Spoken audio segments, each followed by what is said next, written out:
안녕하십니까. 길미흉배과 박동욱입니다. 소개 감사합니다. 이번 페이션트 에듀케이션 세션에서 컴프레션 세라피와 파마코 세라피는 앞에 강의가 있어서 제가 맡은 포스트오피 매니지먼트 팁은 주로 수루 운동요법, 수술 방법에 따른 경과의 차이에 대한 내용 등으로 준비해 보았습니다. 논문, 인터넷 서베이, 저의 경험 등을 바탕으로 정리해 보았는데 환자 교육에 조금이나마 도움이 되었으면 좋겠습니다. 학문적인 내용은 거의 없기 때문에 편하게 들어주시면 좋겠습니다.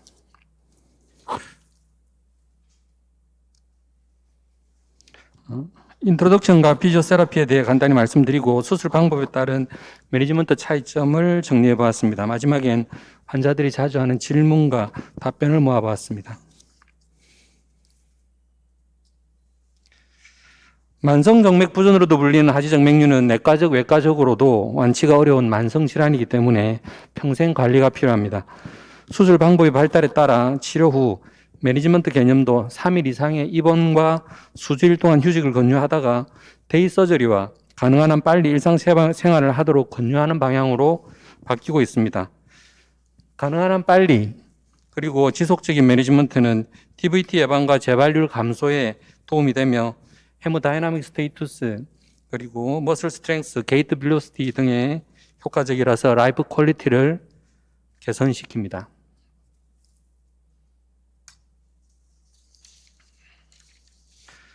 환자 교육이 중요한데 체중 조절, 적당한 복장과 편한 신발, 카프 머슬과 앵클 조인트를 유연하게 유지하는 적당한 운동을 하도록 라이프 퀄리티를 라이프 스타일을 바꾸기를 강조할 필요가 있습니다. 고령 환자나 여성, 비만, 저소득층, 시술 이상의 시비한 환자들의 경우에는 수루 운동 능력이 떨어지는 경향이 있으니까 이런 환자들은 교육에 좀 더 신경을 쓰는 것이 좋습니다. 예상보다 수루 교육에 잘 따르지 않거나 무시하는 환자도 많은데 아마도 주위 사람들의 카드라 조언이라든지 잘못된 상업적 인터넷 정보를 접해서이지 않을까라고 생각합니다. 수루 통증, 출혈, 스타킹, 부종 등의 불편감은 물론 체스트 페인이나 호흡곤란 등의 DVT 이머전시를 체크하기 위해 의료진과의 연락처가 필요하다는 걸 많이 느낍니다. 저는 일과 외에 제가 직접 전화를 받는데 환자들이 많이 안심을 합니다.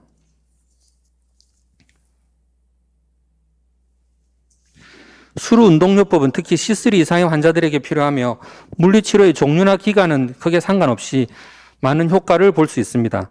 꾸준한 운동요법은 이젝션 프랙션, 베너스 리턴 타임을 향상시키고 레지덜 베너스 프랙션과 비너스 하이퍼텐전을 감소시켜서 헤모다이나믹 스테이투스를 향상시키게 됩니다. 운동 중에 스타킹을 착용하면 블라드 서큘레이션과 카프 머슬 스트렝스가 증가하는 장점이 있어 시너지 효과가 있습니다.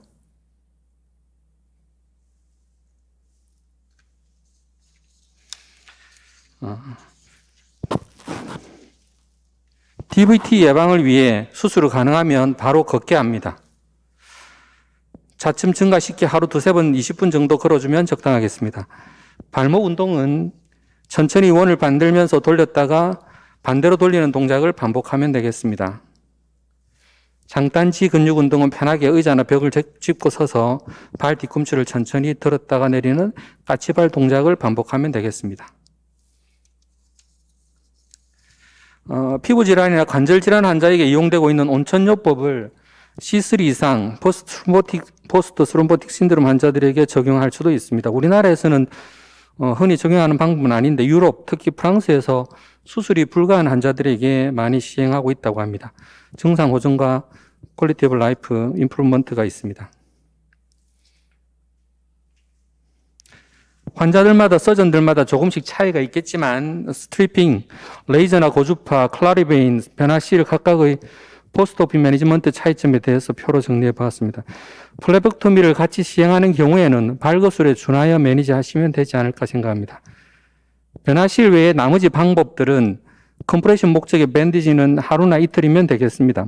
스타킹은 1, 2주 이상 신기를 권장합니다. 샤워는 상처 크기와 튜메센트 인젝션 여부에 따라 조절할 수 있으며 입욕도 비슷합니다. 운전은 정맥마취, 대퇴신경마취, 통증 등을 고려하여 이틀 정도 금지시키면 되겠고 금주는 2, 3주가 적당하겠습니다.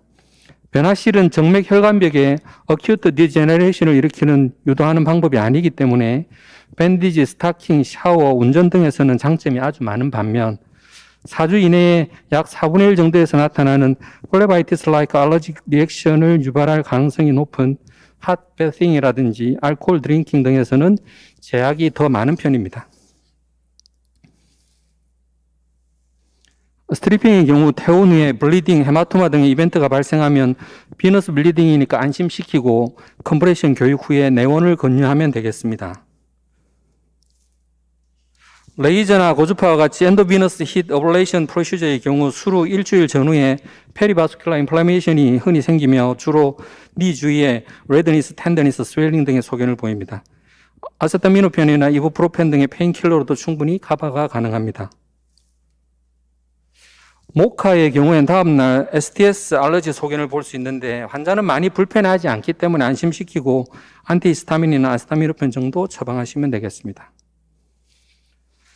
변화실 후에 흔히 접하는 플라는 타입 4 딜레이드 하이퍼센시티비티로 알려져 있는데 단순 이칭부터 브로드한 플레바이티스라든지 드물지만 제너럴라이즈드한 경우도 있고 반복되는 소견도 있어서 워낙 스펙트럼이 넓기 때문에 페인킬러나 안티히스타민 스테로이드 등의 프로필락틱 프리스크립션이 좀 필요하다고 많이 느낍니다. 플라는 그리고 또 트리거 포인트가 아직 불분명해서 수술 전 충분한 설명이 좀 필요하다고 생각이 듭니다.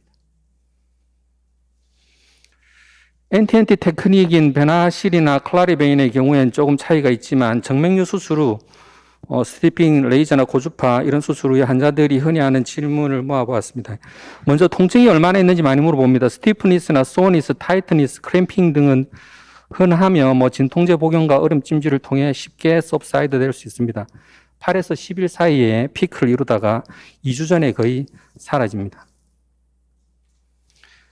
얼마나 쉬어야 하는지도 자주 물어봅니다. 개인적인 차이가 있지만 적어도 일주일 정도는 운드 블리딩, 헤마토마나 브루징, 페인 때문에 무리하지 않는 것이 좋겠습니다. 충분한 수면을 위해서 가벼운 수면제도 도움이 되겠습니다. 상처 치료는 어떻게 하는지, 언제쯤 상처가 낫는지도 자주 물어봅니다. 스트레스 스트립과 봉합은 일주일 정도 유지하고 리무브하면 되는데 가끔 스트립 떨어져서 안 붙는다고 연락이 오는데 그대로 두시라고 하면 됩니다. 소독은 가산화수소와 알코올은 쓰지 마시고 포비돈 아이오다인을 사용합니다. 드물지만 인펙션 소견도 인펙션이 있을 수도 있으니 관찰이 필요합니다.